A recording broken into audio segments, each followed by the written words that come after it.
After my wealthy grandma left me $4.7 million, my parents, who ignored me my whole life, sued to take it back. When I walked into court, they rolled their eyes. But the judge froze. He said, "Wet, you're JAG, ma'am." Their attorney went pale. The room fell silent. 40 pairs of eyes, all fixed on me, each with their own judgments and assumptions. Some curious, others skeptical, and a few even mocking. My parents sat at the plaintiff's table, faces a mix of disbelief and condescension. They didn't even try to hide it. I had spent so many years yearning for their attention, but now that I had it, here, in a courtroom where the stakes couldn't be higher, I wasn't sure what to feel. Their lawyer, a tall man in a navy suit, stood confidently, his notes in hand, not even glancing at me. He was already preparing to take this case to victory, or so he thought. But when the judge asked his question, everything changed. The man faltered, his usual swagger slipping for a second. I could feel my heart racing as the words hung in the air. "Wait, you're JAG, ma'am." The judge's voice cracked through the tension like a bolt of lightning. Suddenly, this was no longer just a family dispute. It was something more. The attorney's grin faltered, and my parents' smirks melted away. It was like a crack in their carefully constructed facade.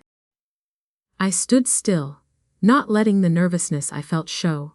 "Yes, Your Honor," I replied. "Lieutenant Commander Sarah Lawson, United States Navy Judge Advocate General's Corpse." The room shifted. Whispers swirled. My parents' lawyer, once so certain of the outcome, looked like he'd been caught off guard, a small, almost imperceptible shift in his posture. I felt a strange sense of power in that moment, not because of the inheritance, but because the game had changed. It wasn't just about money. It was about something far more personal. Something that reached deep into the heart of my relationship with my parents, and the bond I had with my grandmother, the one woman who had ever truly been there for me. For the first time, I wasn't just their daughter. I was an officer of the law, and I would not back down. As I stood there, facing the courtroom full of strangers, I couldn't help but reflect on how I had gotten here. This moment, this courtroom, it all seemed like a culmination of years of pain and abandonment. Years of trying to prove I was enough, trying to earn their love, only to end up here, defending the legacy my grandmother had left me. I wasn't prepared for this fight, not emotionally, but I knew one thing for sure: I wasn't going to lose. This was my battle now, and I was ready to face it. I had never truly felt the weight of my parents' absence until that moment in court. Growing up in Maple Falls, the small Midwestern town that seemed like it hadn't changed in decades, I learned early on that I was alone in a way most kids weren't. My parents, Daniel and Linda Lawson, were the town's golden couple, the kind everyone admired. My father had been the high school quarterback, a local legend, and my mother was the cheerleader with the brightest smile in the room. They seemed to have everything going for them. But when I came along, I don't think they ever knew what to do with me. It was hard to remember the good times, because the rest of my childhood felt like an endless blur of missed birthdays, forgotten school plays, and empty promises. They would disappear for days, sometimes weeks, on end, leaving me with my grandmother, Margaret Lawson. Grandma was everything I needed back then. She wasn't like my parents. She wasn't glamorous or loud. She didn't have the world at her feet, but she was steady, kind, and unshakable. She built a life from the ground up, running 3 small hardware stores in the county, and investing in properties when the market was low.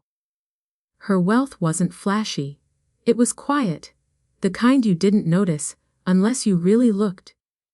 I remember the first time I truly realized what my parents were. It was a hot summer day when I was 5. Grandma had been taking care of me for a few years by then, and I was used to it.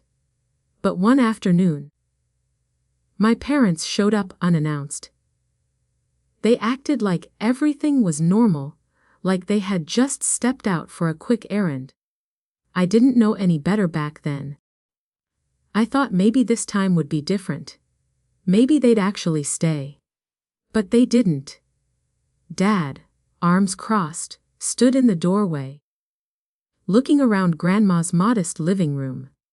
He looked so out of place there, with his high school varsity jacket still hanging in the closet of his mind.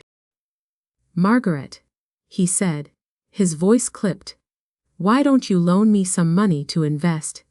It's a real opportunity." I could see Grandma's face tighten, but she didn't yell. She didn't even get angry. She simply shook her head. "Daniel, I don't invest in mistakes that refuse to learn," she replied, and without another word, they left. I watched through the window as they drove away. They didn't say goodbye. They didn't even look back. It wasn't the first time. But it was the first time I understood. It wasn't about money. It was about something deeper, something I couldn't put into words. My parents had their own lives, their own ambitions, and I was just an afterthought. It wasn't long before Grandma became more than just a caregiver to me. She was my mother, my father, my anchor in a world that seemed too big, too unpredictable. She never made me feel like a burden. Her love wasn't conditional. It was constant. She raised me to believe in something simple but powerful: integrity. No matter how hard life got, no matter how many times the world tried to knock me down, I had to stand tall. That was the foundation she built me on. I remember the day I told her I wanted to join the Navy, to be part of the Judge Advocate General's Corps. I was sitting at the kitchen table, my fingers wrapped around a mug of hot cocoa, the steam curling up in the cold air of winter. The recruitment officer's words had gotten under my skin in a way I didn't expect. "You can defend sailors, prosecute crimes, work in real courts, and make a difference," he said. I couldn't stop thinking about it. Grandma listened to me quietly as I explained. When I was finished, she didn't say anything at first. She just set down her knitting and looked at me. I could tell she was thinking. Then, with a soft smile, she said, "If that's the path your heart chooses, I'll walk beside you as long as I can." She kept her promise. She helped me apply to schools, study for exams, and even when I enlisted, she was there. She was always there. But my parents, they never showed up. Not for any of it. At some point, I stopped expecting them to. It didn't hurt the way it used to. It just didn't matter anymore. I had found something that mattered more: purpose. That purpose became even more real when I took my oath, when I swore to serve this country as a Judge Advocate General. Grandma was there, standing beside me in her navy blue dress, her eyes proud but full of tears. My parents didn't come. They sent a text, something like, "Congrats, kid."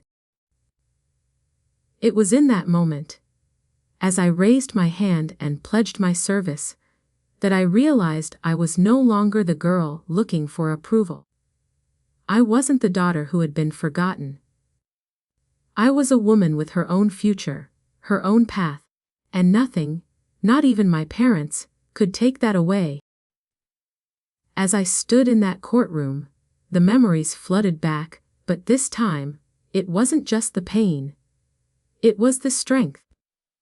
The strength Grandma had instilled in me. The strength that had carried me through every deployment, every legal battle, every lonely night away from home. I wasn't that scared little girl anymore. I was a Navy officer, a judge advocate general, and no matter what happened in that courtroom, I knew I would fight for what was right, for what was mine, for what Grandma had left me. I had no idea how deep the fight would go, but one thing was certain. I was ready.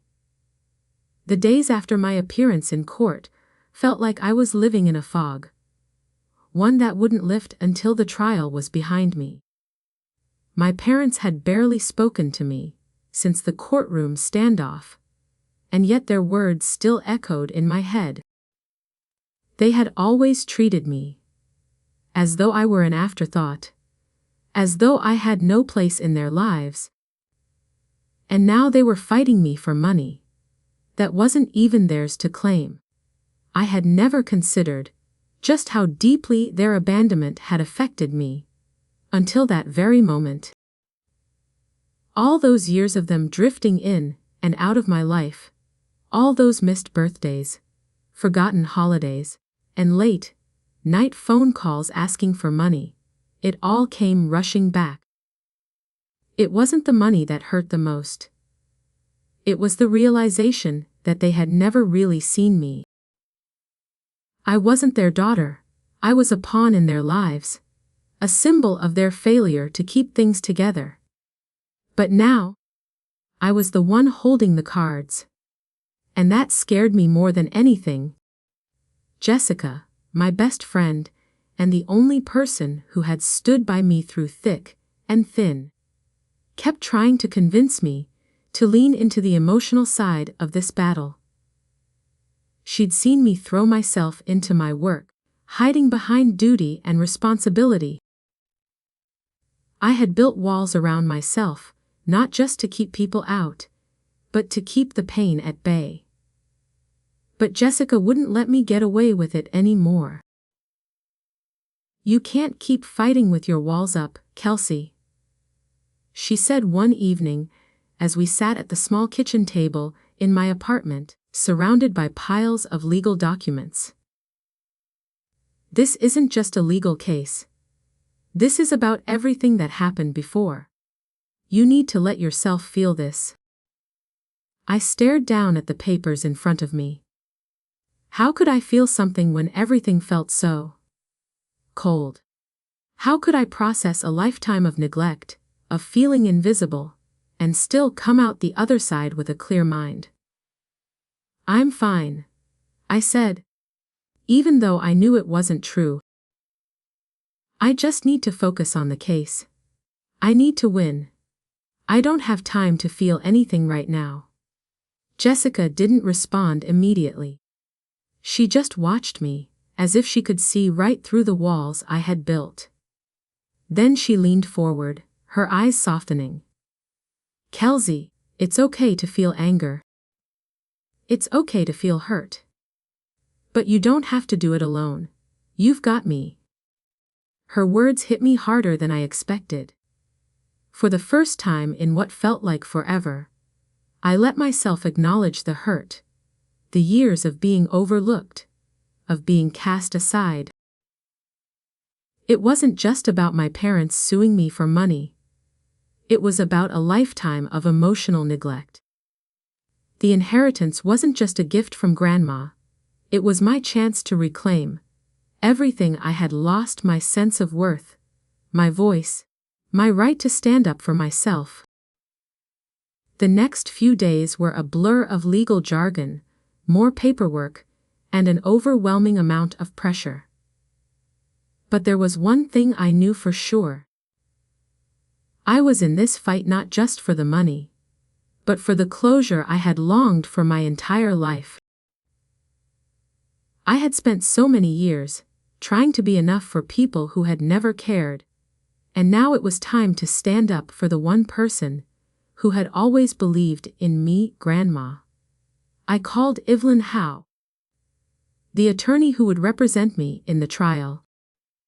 Evelyn was everything I admired in a lawyer: sharp, experienced, and no nonsense. She didn't sugarcoat anything, and I appreciated that about her. When I explained the situation, she listened carefully, taking notes as I spoke. "So, Kelsey," she said after I finished, "this isn't just a legal battle. This is personal, and that means it's going to be emotional. But we can win this if we stay focused. If you're ready to confront your past and make them face the truth." Her words echoed in my mind long after we hung up. I wasn't sure if I was ready to confront the truth. The past was messy and painful, and I wasn't sure I could handle it. But what choice did I have? I couldn't keep hiding from it forever. If I wanted to win, not just the case, but my peace, I had to face it head on. The next few days felt like an eternity. Every time I walked into the courthouse, I felt the weight of what I was about to face. My parents would be there, their faces full of resentment and entitlement, and I would be there, trying to stay strong and focused. But underneath it all, I was terrified. Terrified that this fight would break me. Terrified that, in the end, I wouldn't be enough. And then, the day of the betrayal motions arrived. I had spent the night going over the evidence with Evelyn, reviewing everything one last time. The file in front of me was thick with documents, letters, medical assessments, even Grandma's handwritten will. It felt like I was carrying an entire lifetime's worth of pain in that folder. I could feel the eyes of the courtroom on me as I walked in. The air felt heavy, thick with the tension between me and my parents, the weight of the accusations they had made against me. But I wasn't going to let them win. Not this time. When the judge entered, I straightened my back and took my seat. It was time to put everything I had learned, everything Grandma had taught me, into action. The truth was on my side, and I wasn't going to back down. "Miss Lawson," the judge said as he addressed me, "are you ready to proceed?" I nodded, my hands gripping the edge of the table. It was time to show my parents that their manipulation wouldn't work. It was time to take my life back. The discovery of Grandma's diary was an unexpected turn in this entire process. I had seen it on her desk once or twice, but I never gave it much thought. It wasn't the kind of thing I usually picked up. But now, with the trial in full swing and the weight of my parents' accusations bearing down on me, it felt like I needed something, anything, that would give me clarity. The night before the betrayal hearing, I sat alone in Grandma's old rocking chair, the one she had spent hours in, reading stories to me when I was younger. The chair creaked softly as I rocked back and forth, my fingers tracing the edges of the leather-bound diary in my lap. There was something comforting about the weight of it in my hands, something grounding. Grandma's presence, though gone, felt so close in that moment. I opened the first page carefully, as if not wanting to disturb the memories that might spill out. Her handwriting was neat and elegant, each word carefully thought out. She had written about small, mundane things, her favorite recipes, the neighbor's latest gossip, the weather patterns for the season. But as I flipped through the pages, I came across something that stopped me cold.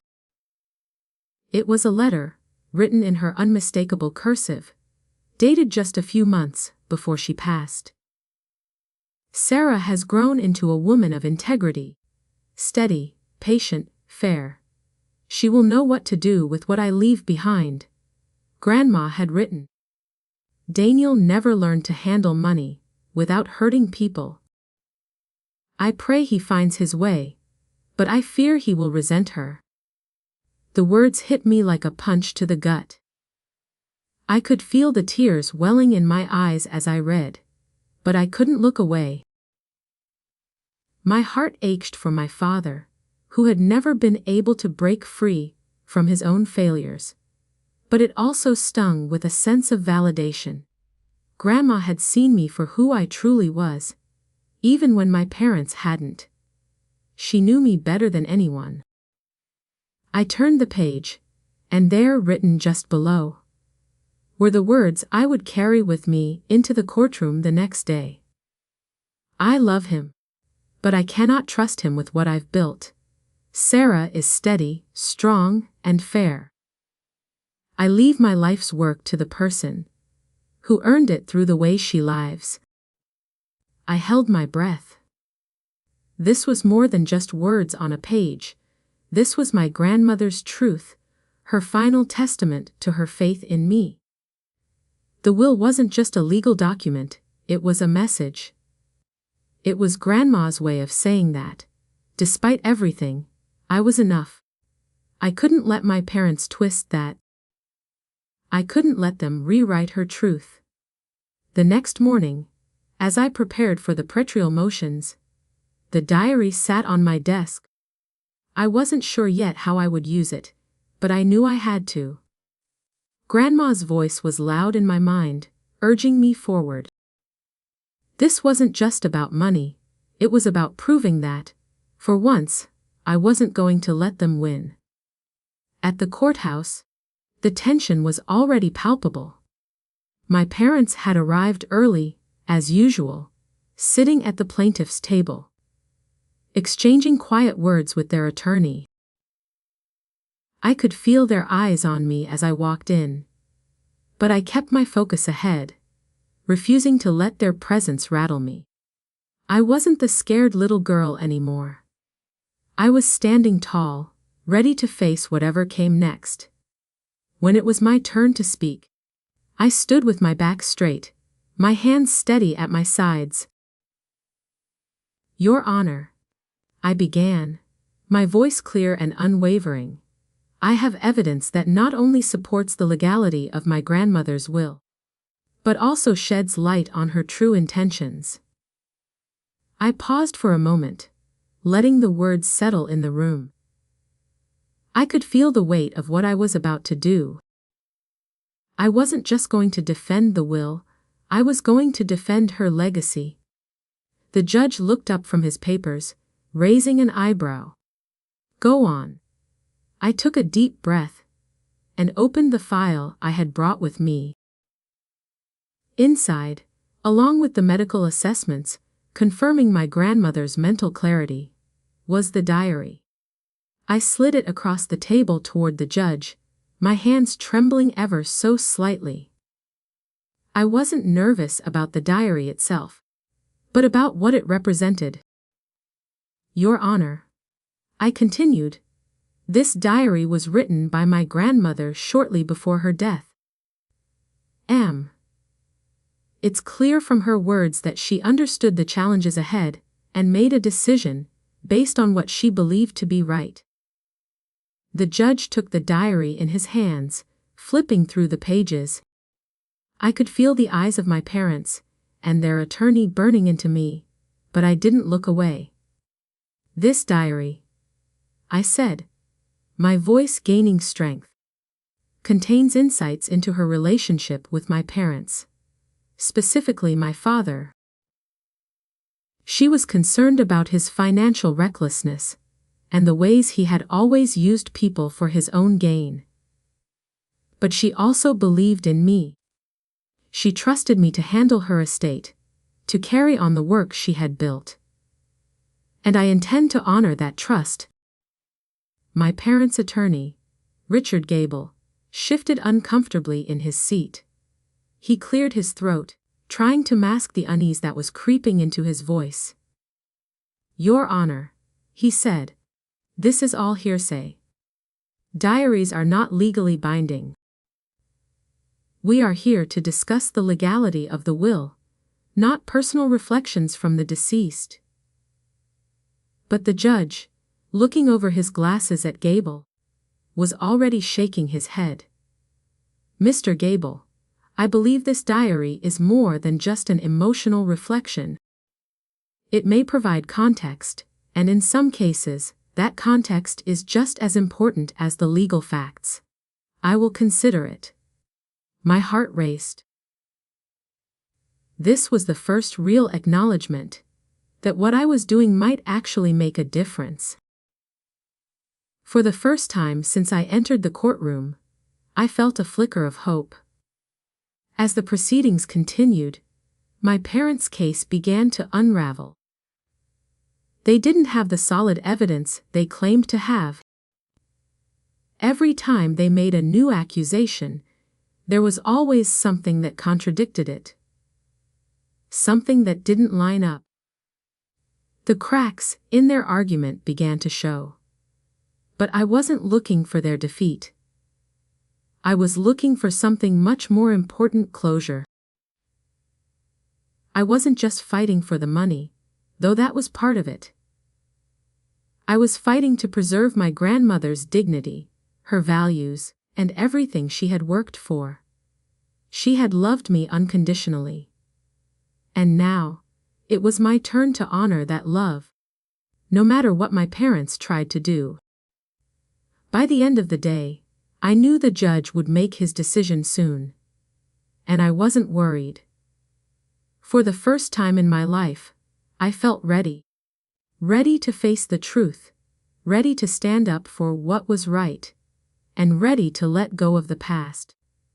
The days following the betrayal motions felt like an eternity. The tension was unbearable, hanging in the air like thick fog. I spent every waking moment reviewing evidence, preparing for the next round of arguments. Jessica kept checking in on me, offering support. But the weight of the case was something I had to carry alone. I couldn't afford to let my guard down. Not now. Not when everything I had worked for, everything I had fought for, was on the line. At night, I found myself lying in bed, staring at the ceiling, unable to sleep. The sound of the wind rattling the windows seemed to echo the uncertainty in my mind. What if the judge didn't rule in my favor? What if my parents' manipulation worked? Could I really go up against them in court and come out victorious? But I knew I couldn't back down. Not now. Not after everything. The diary, the medical reports, the testimony, I had everything I needed to prove that my grandmother's will was legitimate. I had the truth on my side, and I wasn't going to let it slip away. One evening, a few days before the trial was set to resume, I sat at Grandma's old kitchen table. The familiar scent of cinnamon still lingering in the air. It felt surreal, being there without her. Without her humming in the background as she cooked or folded laundry. I reached for the file I had been reviewing for hours, flipping through the pages. The will. The medical assessments. The legal notes. It all seemed so straightforward. But beneath the surface, I felt a storm of emotions that I hadn't fully confronted yet. It was then that I realized, this wasn't just about defending a legal document. This was about protecting the memory of the woman who had given me everything. The woman who had never given up on me, even when my parents did. The woman who had trusted me to carry on her legacy. I stood up, walking to the window and gazing out at the quiet street. The houses were dark, the only movement the soft fall of snow against the ground. I let out a slow breath. There was a calm that came with knowing who I was fighting for. And I realized that if I lost everything else, if my parents won the inheritance, I would still have Grandma's love. I would still have the lessons she had taught me. And that was something no one could take away. The morning of the trial, I dressed in the suit I had worn to every major legal event of my life. The fabric was sharp, tailored to perfection. But today it felt different. Today, it wasn't just a uniform. It was my armor. I wasn't going into that courtroom as their daughter anymore. I was going in as Lieutenant Commander Sarah Lawson, Judge Advocate General's corpse, a woman with her own life, her own purpose. I arrived early, hoping for a moment of quiet before the storm. The courthouse was cold, the floors echoing with the sound of footsteps. I took a deep breath as I walked inside, heading straight for the defendant's table. I didn't look at my parents as I passed them. I couldn't. They didn't deserve that. Not anymore. Jessica was waiting for me, her usual confidence tempered with a quiet understanding. "You okay?" she asked as I sat down beside her. "I will be," I said, adjusting the papers in front of me. "I just want this over with." And then it began. The courtroom was full, the air thick with anticipation. I could hear the low murmur of whispers as the judge took his seat, his gavel striking once, twice, signaling the start of the trial. I sat tall, focusing on the task at hand, but I could feel my parents' eyes on me, their judgment weighing me down. It wasn't just the money they wanted. It was control.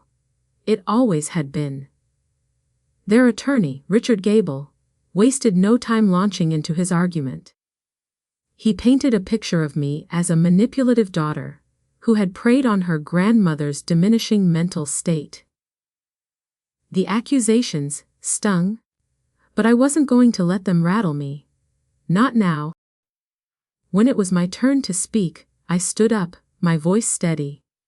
"Your Honor, I have nothing to hide," I began. My grandmother was fully aware of her actions when she revised her will. The documents you have before you confirm that.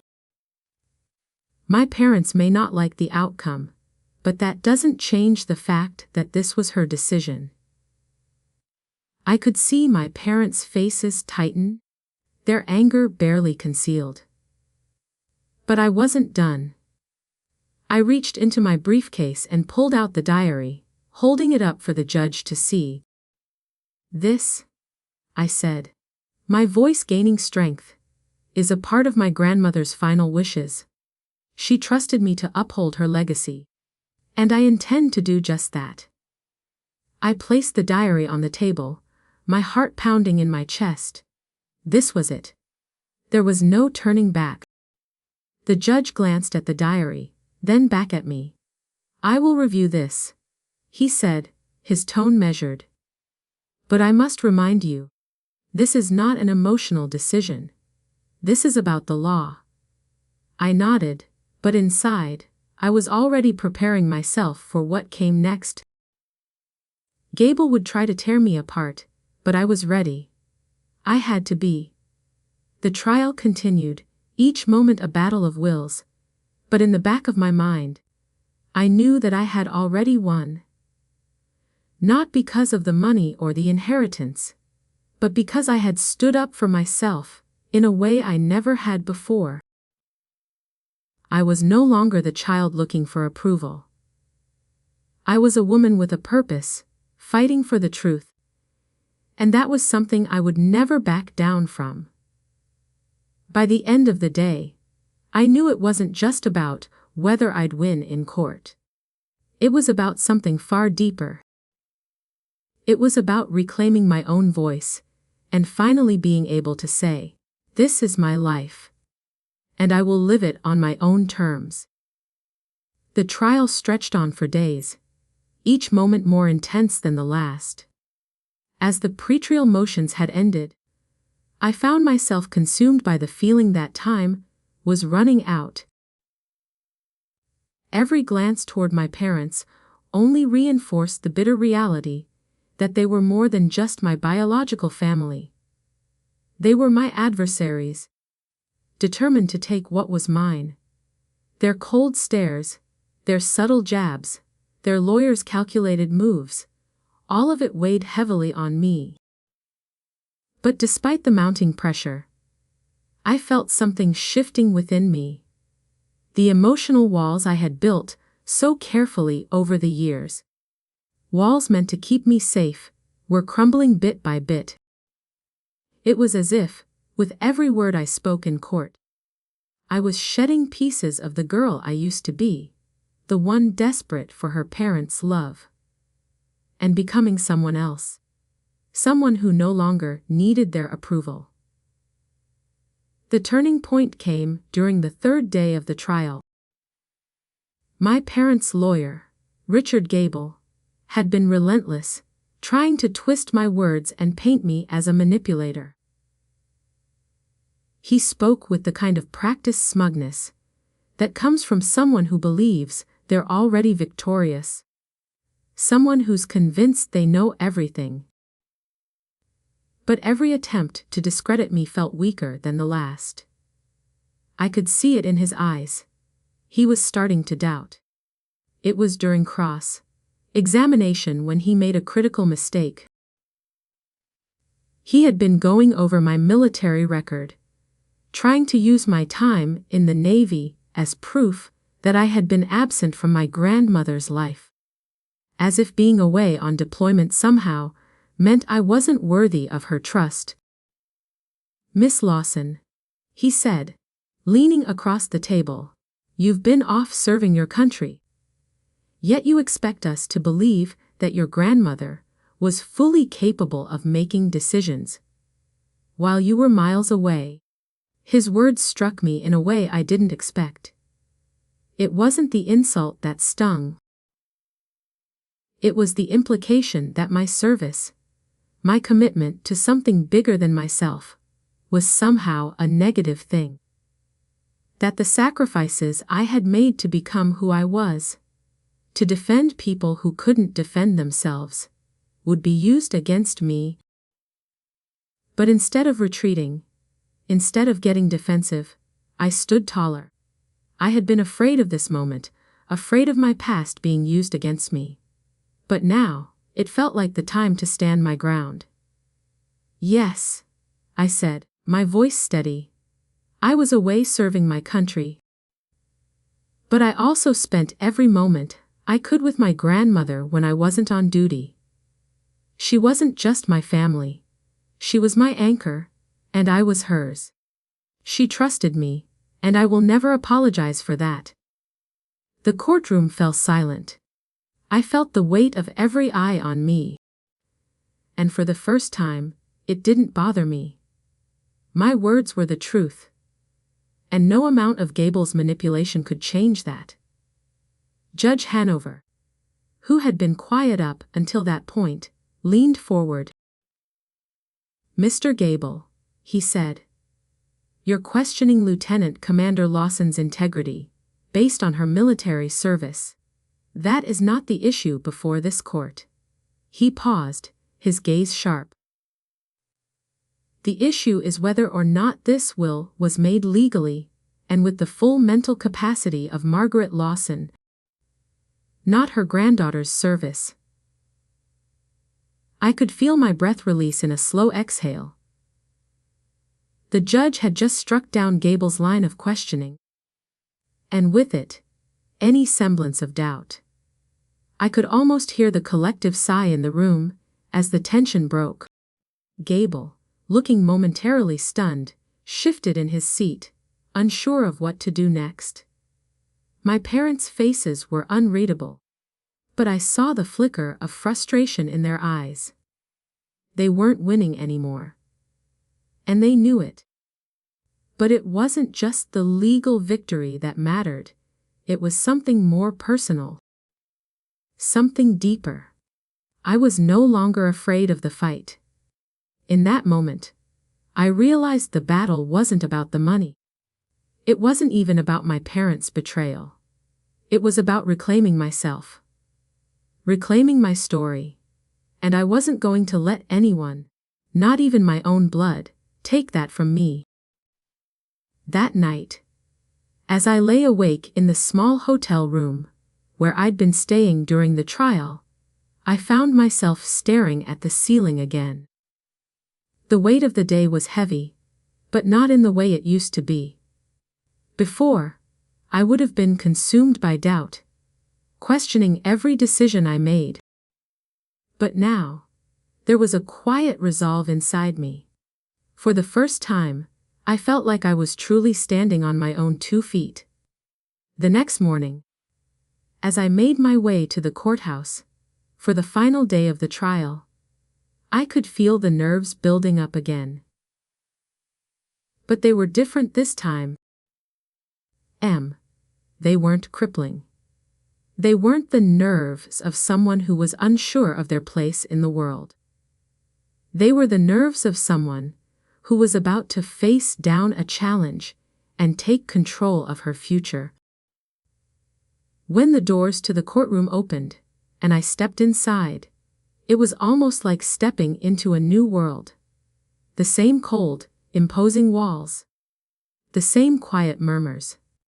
But this time, I wasn't just a girl who had been cast aside by her parents. I was someone who had fought for everything she had, someone who had made a life for herself on her own terms. I was ready. Ready to face whatever came next. Ready to stand tall, no matter what. Because this time, it wasn't just the inheritance that mattered. It was me. And I wasn't going to let anyone take that from me. The final day of the trial arrived with an eerie quietness in the air.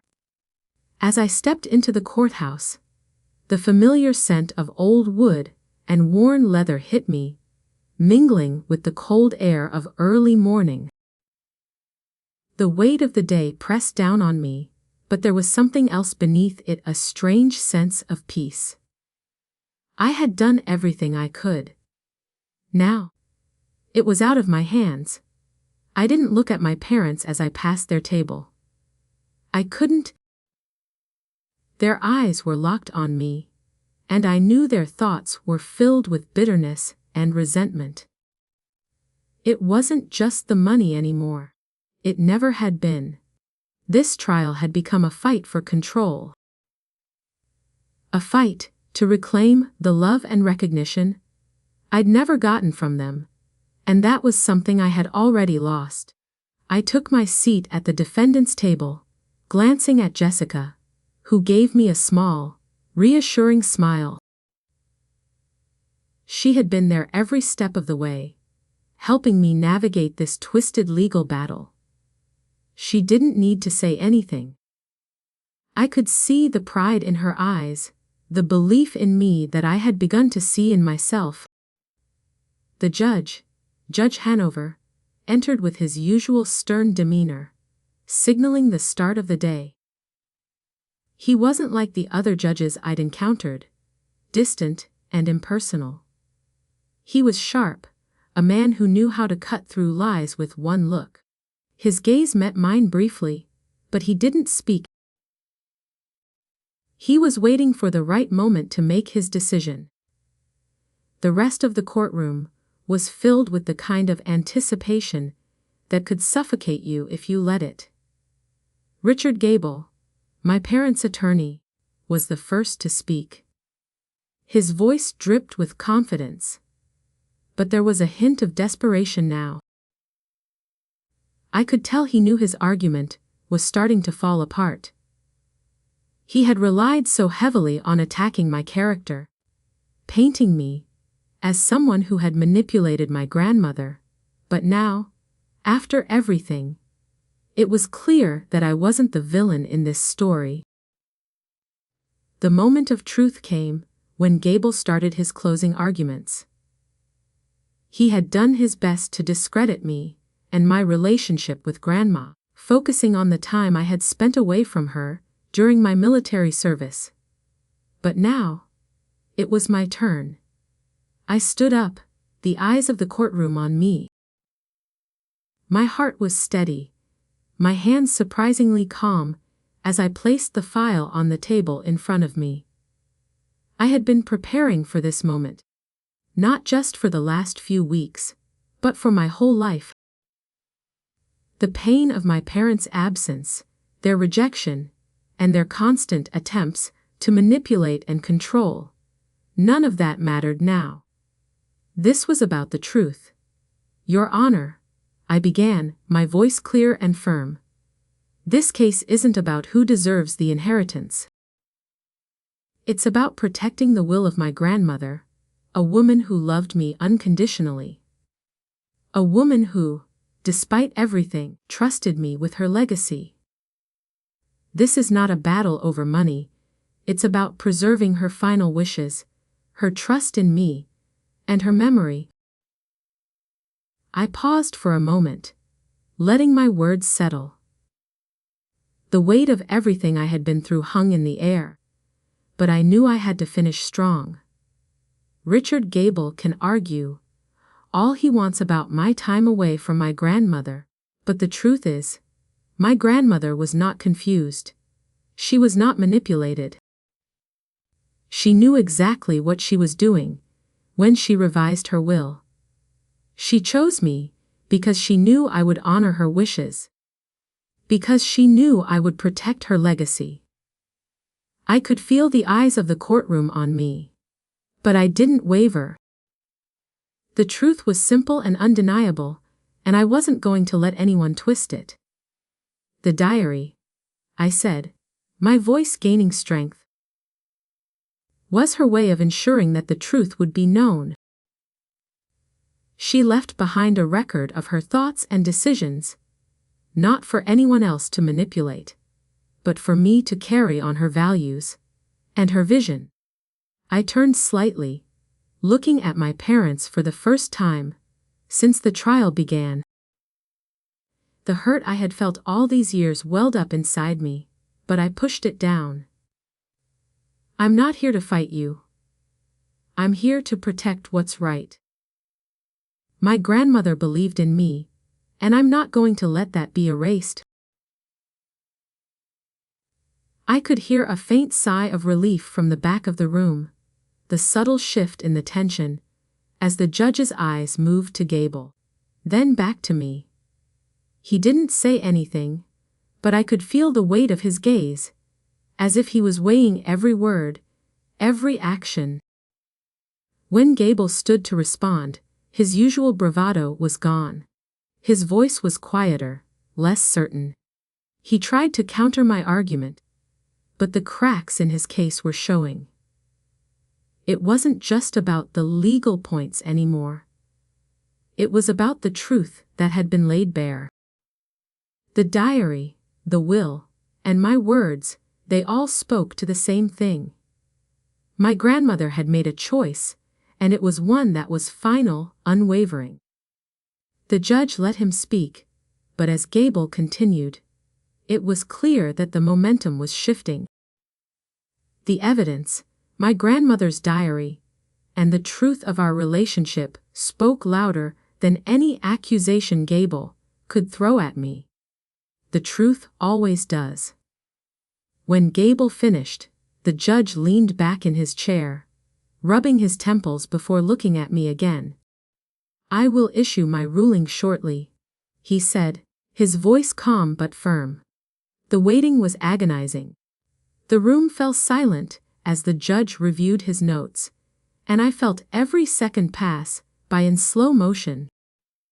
The weight of the last few weeks, of every trial I had faced, of every moment I had been ignored or dismissed, everything led to this. Finally, after what felt like an eternity, the judge spoke. Based on the evidence presented and the testimony heard, I find no indication of undue influence or diminished capacity. The will stands as written. I froze. For a moment, I couldn't breathe. My parents slumped in their seats, their faces a mixture of disbelief and frustration. But for me, it was a moment of liberation. Judge Hanover's voice cut through the silence. The will of Margaret Lawson stands exactly as written.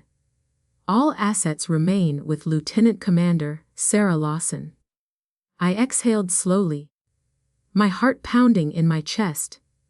My grandmother's wishes were honored. The legacy she had left me was intact. And with it, I had finally found something I had spent my entire life searching for: the truth.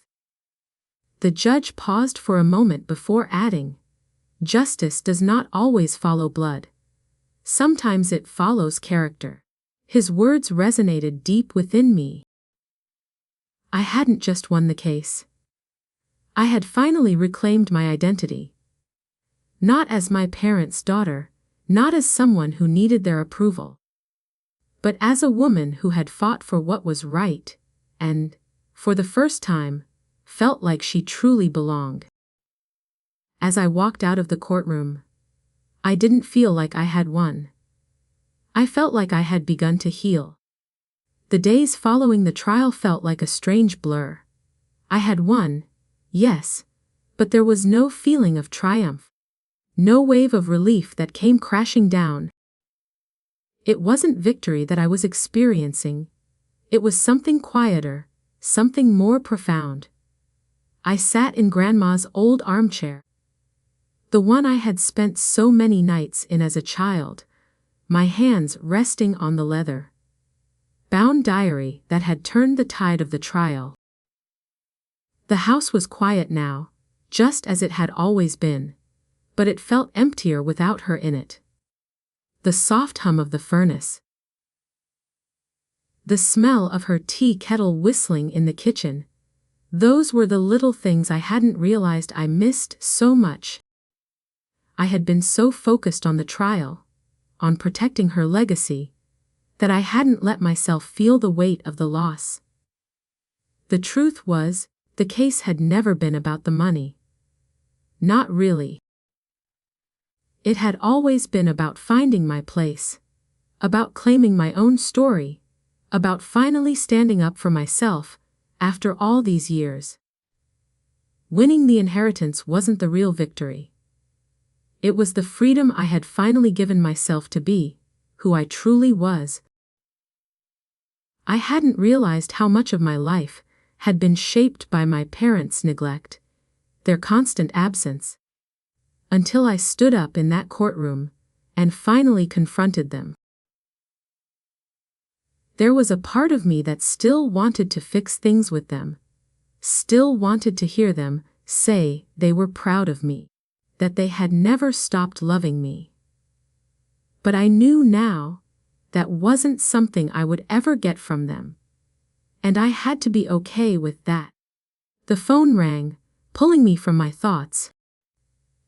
I didn't have to look at the screen to know who it was. My father. I had been expecting this call, though I hadn't known when it would come. It was too soon, wasn't it? Too soon for anything resembling a real reconciliation. But the voice on the other end was quieter than I had ever heard it before. "I read the diary," he said, his voice low and uncertain. "I shouldn't have, but I did. I saw what she wrote about me. About you." I swallowed hard, the weight of his words sinking in. He was finally acknowledging it. Finally, after all these years. "I wasn't a good son to her," he continued. "And I wasn't a good father to you. I see that now."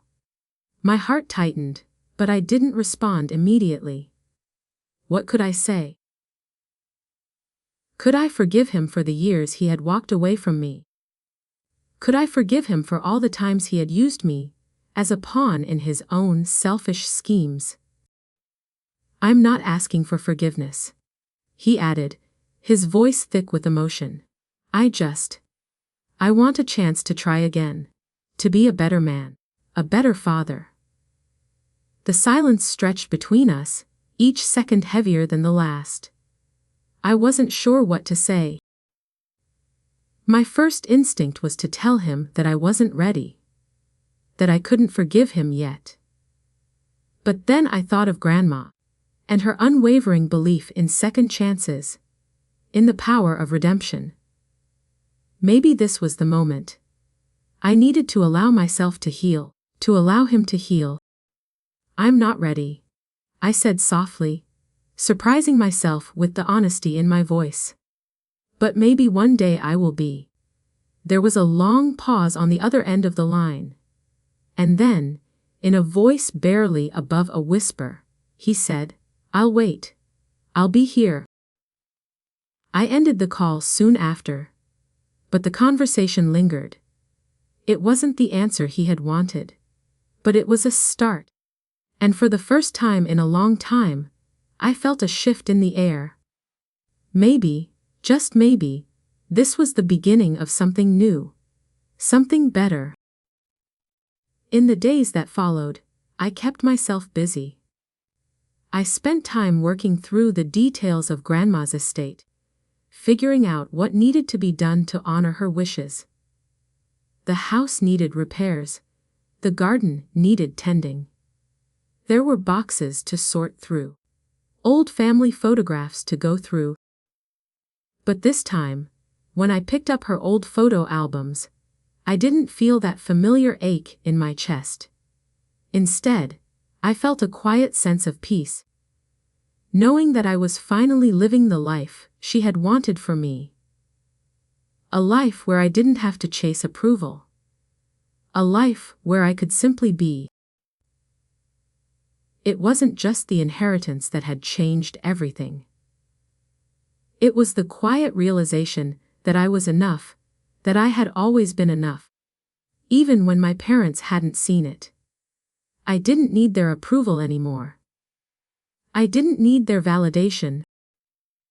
I had built a life for myself, and I was proud of what I had accomplished.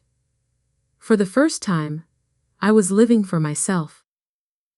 I found myself back at the porch one evening, standing in the same place where Grandma used to sit, watching the sun set behind the trees.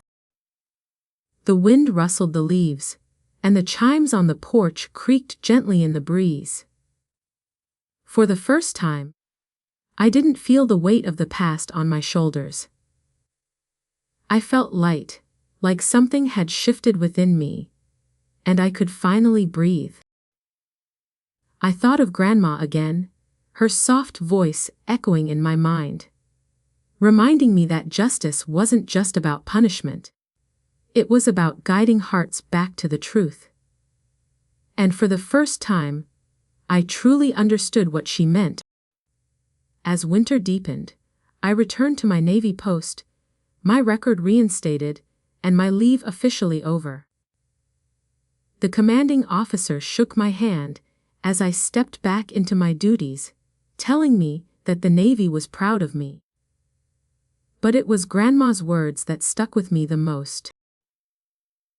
Justice follows character, I repeated under my breath as I walked down the hallway. It wasn't just a lesson for the courtroom. It was a lesson for life. I carried that lesson with me into every case, every sailor's story I defended.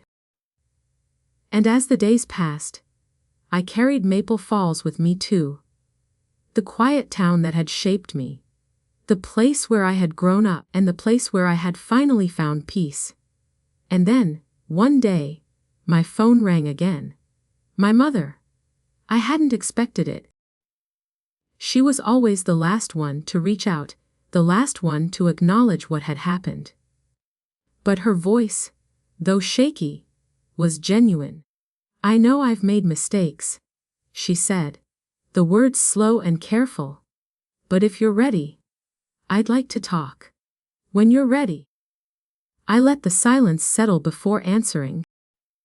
I'm not ready, I said, my voice steady. But one day, I might be. And for the first time, I knew she would wait,